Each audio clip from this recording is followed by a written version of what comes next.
भारत में corona virus के कुल मामलों की संख्या 94 लाख से अधिक हो गई है। केंद्रीय स्वास्थ्य मंत्रालय द्वारा जारी आंकड़ों के अनुसार वैश्विक स्तर पर भारत में 1 लाख पर अब तक सबसे कम मौतें हुई हैं। भारत में कोविड-19 का कुल आंकड़ा 94,31,692 हो चुका है।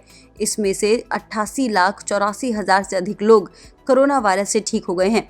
पिछले 24 घंटे की बात करें तो देश में 38,772 नए केस सामने आए हैं। देश में फिलहाल 4,46,952 एक्टिव केस हैं, तो इस समय 4.74 एक्टिव केस की दर है। वहीं रिकवरी रेट 93% है, तो डेथ रेट 1.45% हो गया है।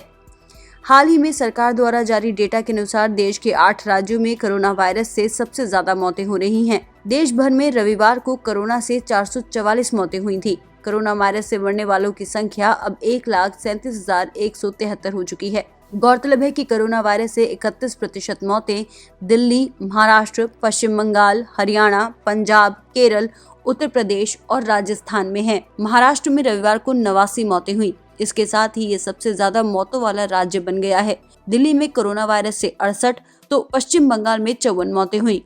देश में 22 ऐसे राज्य हैं जहां मृत्यु दर राष्ट्रीय औसत से 1.45% से कम है।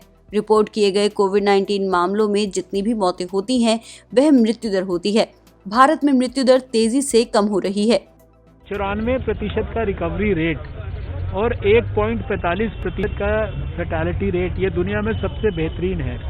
हम 94 लाख मरीजों में से 3.5 लाख मरीज ठीक होकर घर चले गए और बाकी भी ठीक होकर घर जाने की स्थिति के अंदर आए हैं। तो ये अपने आप में बताता है कि भारत ने बहुत मजबूती से इस लड़ाई को प्रधानमंत्री नरेंद्र मोदी जी के नेतृत्व में लड़ा है।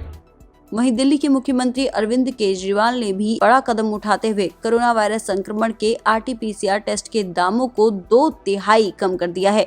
अब दिल्ली के सभी प्राइवेट लैब में इस टेस्ट के लिए 2,400 रुपए नहीं बल्कि 800 रुपए देने होंगे। लेकिन अगर RT-PCR टेस्ट का सैंपल होम विजिट यानी कि घर से कलेक्ट किया जाएगा तो उसके लिए 1,200 रुपए देने होंगे। दिल्ली सरकार का ये आदेश तुरंत प्रभाव से लागू हो गया है। बता दें कि सोमवार को CM ने संबंधित मंत्रालय और अधिकारियों को निर्देश दिए थे कि RT-PCR की जांच के दाम घटाए जाएं। कोरोना वायरस की जांच के लिए RT-PCR टेस्ट के साथ रैपिड एंटीजन टेस्ट किया जाता है। केजरीवाल ने कहा कि सरकारी अस्पतालों में तो कोरोना का RT-PCR टेस्ट निःशुल्क है, लेकिन निजी अस्पतालों में इसकी कीमत घटाने के निर्देश दिए गए थे। वहीं कोरोना वायरस के बढ़ते मामलों को देखते हुए राजस्थान सरकार ने 1 से 31 दिसंबर के बीच कोटा, जयपुर, जोधपुर, बीकानेर, उदयपुर, अजमेर, भीलवाड़ा, नागौर, पाली, टोंक, सीकर और गंगानगर की शहरी सीमा के भीतर 8 बजे से सुबह 6 बजे तक कर्फ्यू लगाया है। 31 दिसंबर 2020 तक कंटेनमेंट जोन में लॉकडाउन लागू रहेगा। इस दौरान केवल आवश्यक गतिविधियों को ही अनुमति दी जाएगी। वहीं दूसरी तरफ स्कूल, कॉलेज, शैक्षणिक संस्थाएं, सिनेमा हॉल, मल्टीप्लेक्सेस भी 31 दिसंबर तक बंद रहेंगे। इसके साथ ही सामाजिक राजनीतिक गतिविधियों की भी अनुमति नहीं होगी। वहीं प्रधानमंत्री नरेंद्र मोदी ने 2 दिन पहले अहमदाबाद में जायडस बायोटेक पार्क, हैदराबाद में भारत बायोटेक और पुणे में सीरम इंस्टीट्यूट ऑफ इंडिया का दौरा किया। कोविड-19 वैक्सीन की तैयारियों का जायजा लिया। प्रधानमंत्री नरेंद्र मोदी ने आज 3 अन्य कंपनियों की 3 टीमों से वर्चुअल बैठक की।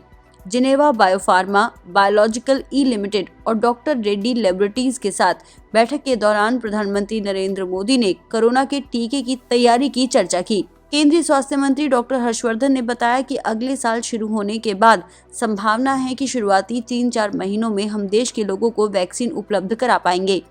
वैक्सीन के बारे में तो मैंने कई बार कहा है कि अगला साल शुरू होने के बाद शुरुआती जो 2-3-4 महीने हैं उसमें संभावना है कि वैक्सीन हम देश के लोगों के लिए उपलब्ध करा पाएंगे और जुलाई-अगस्त तक लगभग 25 से 30 करोड़ लोगों को हम वैक्सीन देने की योजना हमारी है और उसके हिसाब से पूरी तैयारियां देश के अंदर चल रही हैं।